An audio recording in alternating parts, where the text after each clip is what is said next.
if you're getting them up against the Washington Capitals, Yeah,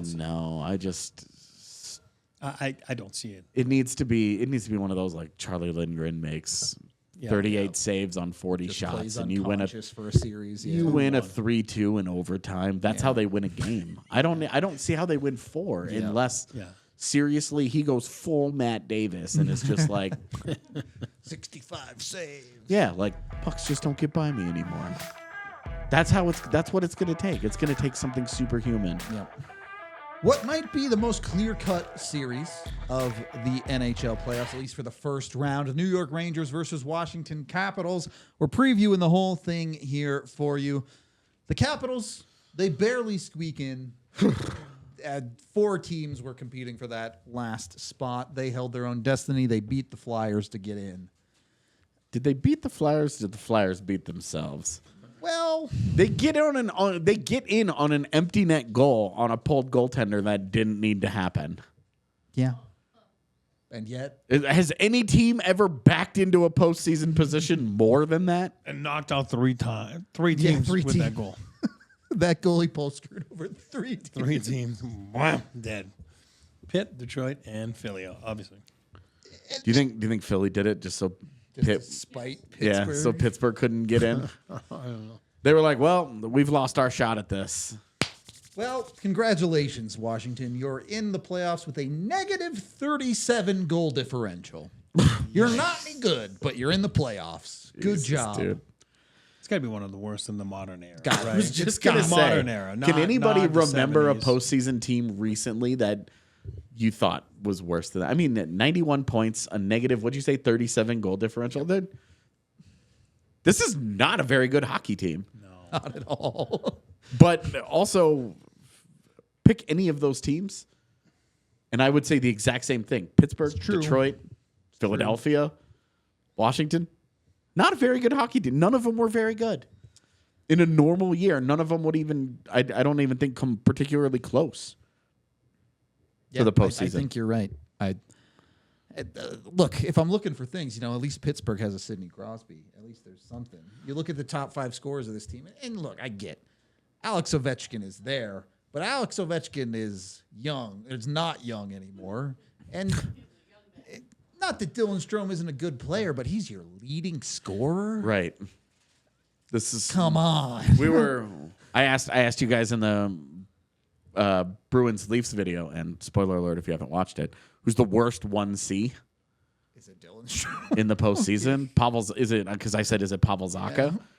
I would take Dylan Strome over Pavel Zacha, but it's way close. Yeah. I think I would take Strome too. I think. Also, your 4th and 5th have leading 35 scorers have points. 35 and 33 points. Come on, man.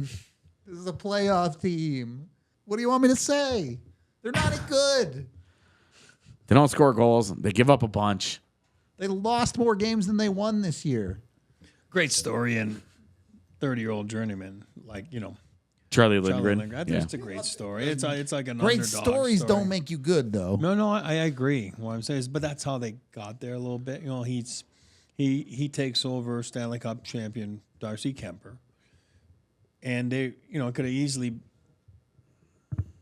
as a coaching staff, not done it. You know what I mean? Like they were like, yeah, screw it, they did it, and he made them make decisions, right? So, and that's what I always say. I don't care if you're a 30-year-old. Yeah, he's been in the NHL for a bit as a backup now, and he's had stints here and there. But good person, by the way. Everybody raves about him. But he did it. You know what I mean? Like he again with some help, like you just said, around the league, and but he was the main guy that brought his team somehow into the playoffs. Sure, so they don't make it without him. For sure. Exactly. Which I like stories like that. But I think you're saying the same thing, and Yeah. I think we're all saying the same thing. Like, wow. I mean, what are the who would have thought that this team would be in the playoffs? It's just not a playoff caliber team. No.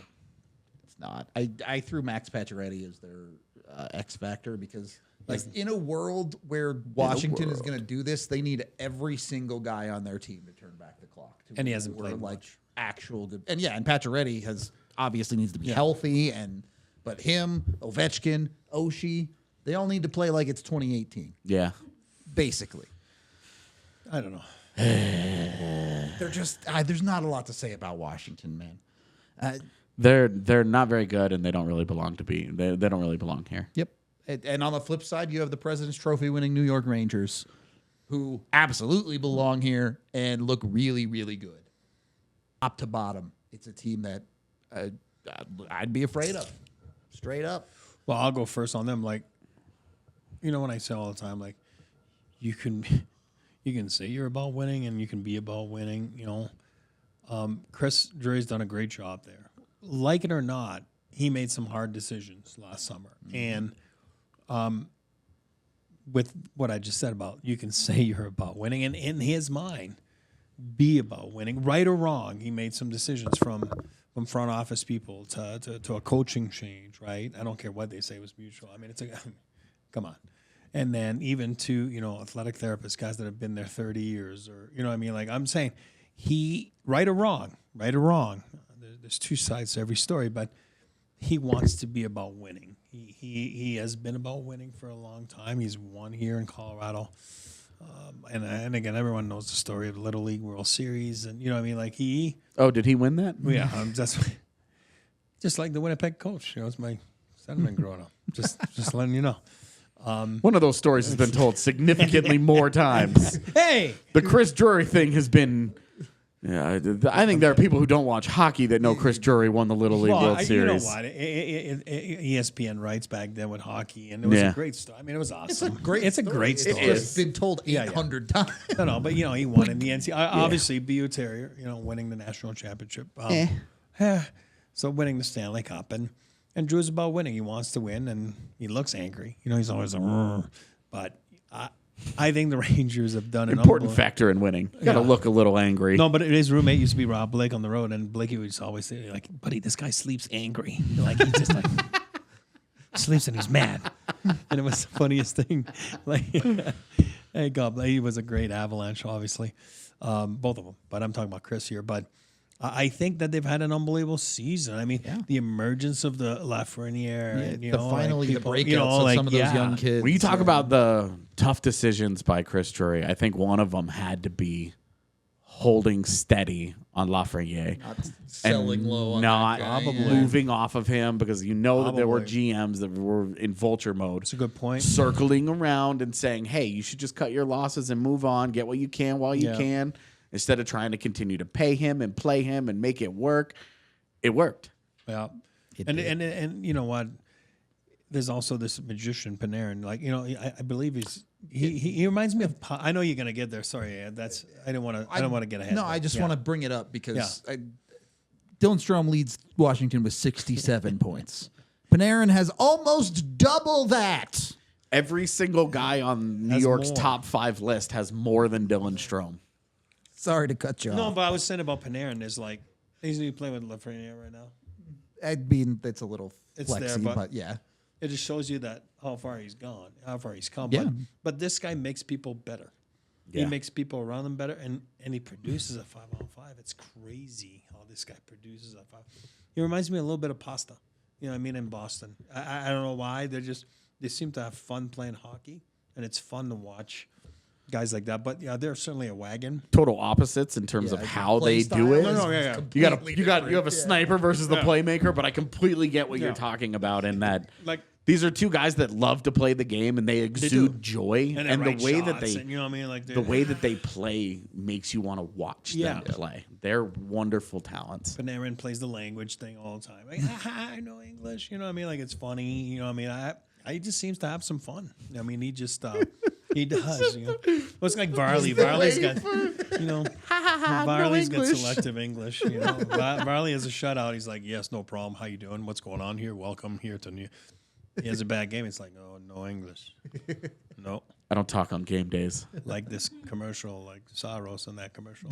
No goals, But it's funny how they just seem to love the game. They produce a 5-on-5, and they're just like, again, Pasta and Panarin. Yeah, you're right. One's an incredible passer, one's an incredible shooter, but they're just X factor, they're key factors. They're just good players, Like impact on the game, pretty impact similar. on the game. You know what I mean? Like every night. Anything exploitable on this team for Washington? Maybe the defense is a bit thin behind Adam Fox. Maybe Sorokin hasn't been actually God mode. Shesterkin, But, You mean Shesterkin? Yeah. Oh, did I say Sorokin? My Yeah. bad. Yeah, Wrong Shesterkin. I mean, Russian goalie in New York. They're all the same. I get it, brother. He's over there talking about Varley. I get it, man. What is up with it? Russians not allowed to go to New York anymore. All right, cut them off. Hey, listen, they've been freaking good. He's done a good job. Laviolette's No, done a good job. no And doubt. wherever he goes, he does a good job. He's got that effect too on teams. I just does. if you're getting them up against the Florida Panthers, yeah, I see maybe the Panthers can find holes in that lineup. If you're getting them up against the Washington Capitals, Yeah, no, I just.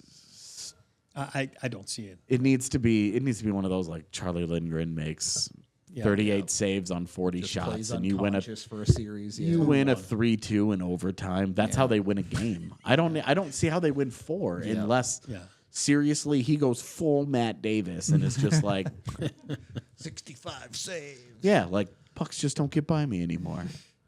That's what it's going to take. It's going to take something superhuman. Yep. Are you saying that for Superhuman, or are you saying that because he's goofy? You know, like Matt Davis. They're both Goofy. No, they've both been great. All goalies are goofy. Let's be real. Yeah. Shout out Max. Yeah. He said that and he got touchy. No. I just don't. I don't think it matters who I even put as the X factor for this series. Yeah, it really doesn't. I mean, we can get into the Vincent Trojaks of the world, but yeah, I think Igor Shesterkin's the perfect pick because if he completely falls apart, he opens up the door for the Caps. If your goalie That's just it, forgets man. how to play hockey, maybe. And Shesterkin hasn't been great this year. He doesn't. fine. He doesn't need to be great to win Yeah. this series. But I'm going to say something stupid, but I still believe in it from last year. Like, I do believe Jonathan Quick didn't play a game in Vegas. I thought he was huge from what I heard, you know, to Hill and those guys. And I think he can be that guy for Shesterkin that's never done it in the postseason, right? I mean, he's never done it. He's never. I mean, what is he, one round, two, maybe a round? Or? Yeah, they got to the Conference conference finals final and then against Tampa. melted Oh, yeah, down. true, yeah, but sorry. Yeah. Anyway, but you know what I'm saying. They ran out he's of gas He's never and- made it all yeah. the way through, and this is a guy that he can lean on. I They like had that. They had a 2-0 lead in that They series did. and then Oh, fell you're right. apart. Oh, yeah, you're right.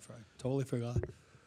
So anyway, you know, maybe that's an important factor. And I'd get to the predictions because no one is taking the Washington Capitals seriously in this series. It's We have a combined 2 wins out of 4 people. 16-2.